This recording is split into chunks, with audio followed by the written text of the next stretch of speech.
plane headed for Turkey is forced to make an emergency landing. This following a potential Sochi terror threat. We have the details. And San Diego's special election is a few days away. We have the latest information on this close mayoral race. And another city in San Diego is cracking down on e-cigarettes. We'll tell you where. And feel the rhythm, feel the rhyme, get up on it, it's bobsled time. That's right, Winter Olympics in Sochi kick off tonight. Newscene starts right now.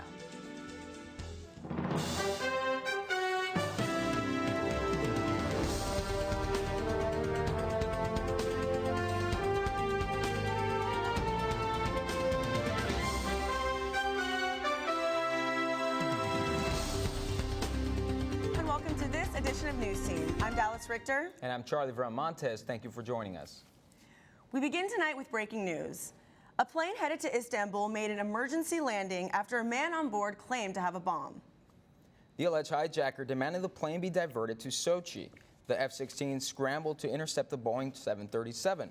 The plane landed safely without incident at a Turkish airport. One suspect, described only as a Ukrainian national, has been taken into custody. No information if any bomb was actually found on board.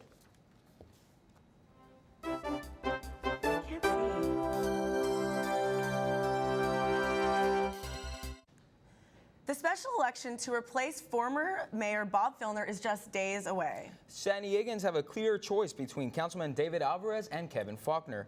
Newscene has a coverage on the candidates and what City College students have to say about them. Native San Diegan and Councilmember David Alvarez is shooting for a victory in the 2014 San Diego mayoral race. Cameron Brinkley has more on this top candidate. It's personal. As a native San Diegan, as someone who loves the city, I'm raising my own family, I want to make sure that this is a great city.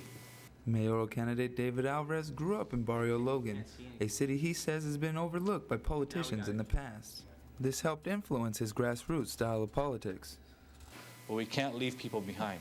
We can't continue to not fund affordable housing, or to not pay decent wages, or to not have a good public transportation system for the people who depend on it. Alvarez was elected in 2010 to represent District 8.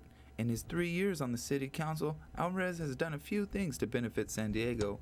Most recently, he pushed to pass a Barrio Logan community plan that sets up a buffer zone that separates residents from industry. As mayor, I will do more. I'll put more police on the streets, fix more of our roads and our sidewalks, and improve emergency response times. Alvarez hopes his blueprint for San Diego provides a foundation for how he plans to invest in his city's neighborhoods, put San Diegans back to work, support the schools, ensure long-term water security, and establish openness and efficiency at City Hall. Cameron Brinkley, Newscene. And David Alvarez has earned some big endorsements. The San Diego County Democratic Party and the Teachers Guild are just a few of the many. Also supporting Alvarez, his previous competitor, Nathan Fletcher.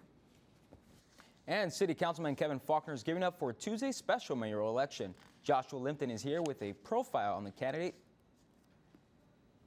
47-year-old Kevin Faulkner is no stranger to San Diego politics. He has served on the city council since 2006 on the Republican ticket, representing District 2, serving beach communities like Ocean Beach, Point Loma, and Mission Beach. Guy that can work with Democrats, Republicans, solution-oriented.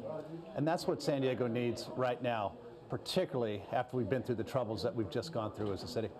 One of his biggest endorsements comes from former Mayor Jerry Sanders. With this, Faulkner wants to reassure voters that he's the right person for the job. I'm proud to have a broad base of support, and particularly our former Mayor Jerry Sanders, who I stood side by side with as we made these tough decisions and reforms, even though we got fought every step of the way to turn around our city's picture financially. So I'm proud to have Jerry Sanders' support. If elected, Faulkner promises to revamp pension plans for city workers, especially fire and police employees. Like opponent David Alvarez, he promises to invest in city neighborhoods that he believes have been neglected the longest. Faulkner's arrival to the city council 7 years ago happened by chance. He replaced then city councilman Michael Zuquette, who resigned after he was convicted of federal charges of conspiracy, wire fraud, and extortion in connection with an alleged scheme to get no-touch laws at San Diego strip clubs repealed. Ironically, now Kevin Faulkner wants to replace Bob Filner, who fell from grace last year. Joshua Lipton, Newscene. And Faulkner nearly won the election in November, falling a few votes short of the majority. Yesterday, former candidate Mike Aguirre announced his endorsement for Faulkner. And as the close mayoral race starts to wrap up on Tuesday, City College students weighed in about how they feel about the election and the candidates.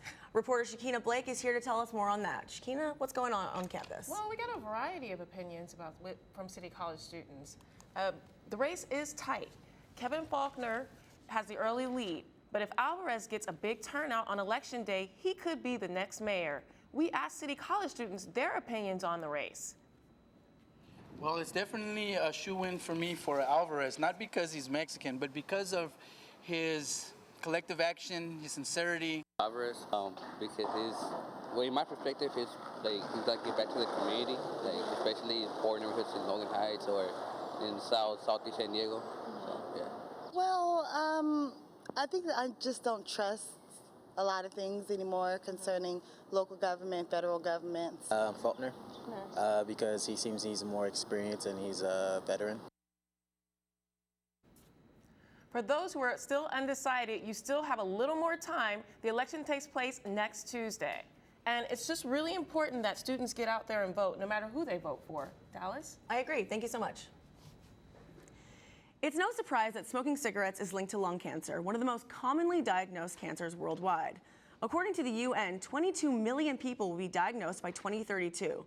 A report issued by the World Health Organization encourages prevention through healthier lifestyles, including exercise, vaccination, and eliminating tobacco use. As mortality rates are expected to rise 57% worldwide, the U.S. cancer death rate is trending downward.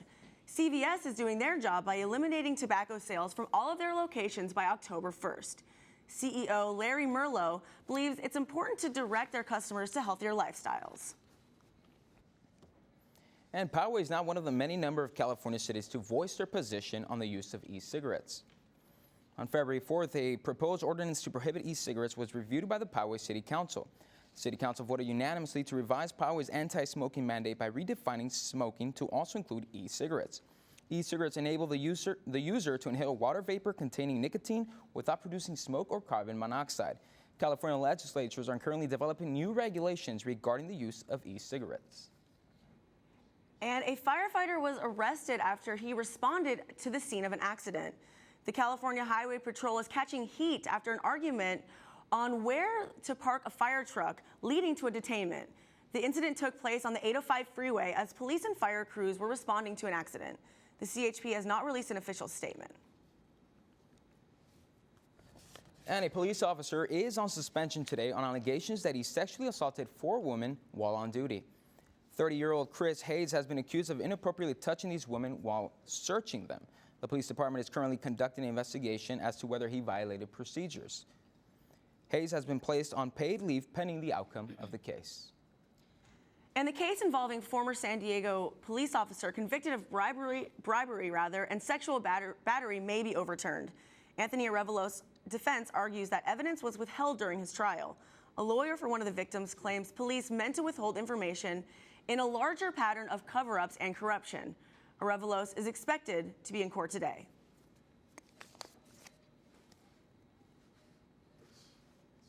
And 8 LA police officers mistakenly fired on 2 innocent women during last year's manhunt for Christopher Dorner will return to work. In a leaked department memo, LA Police Chief Charlie Begg said that the officers will be retrained and returned to the field. The officers were guarding a potential target of Dorner's when the shootings occurred, and though they were firing on Dorner's vehicle, the injured women have already been awarded $4.2 million by the city of Los Angeles. Well, as many states deal with crippling winter storms, California is enduring its worst drought in over a century. Governor Jerry Brown has issued a state of emergency. Some rural areas may be without water if conditions don't improve.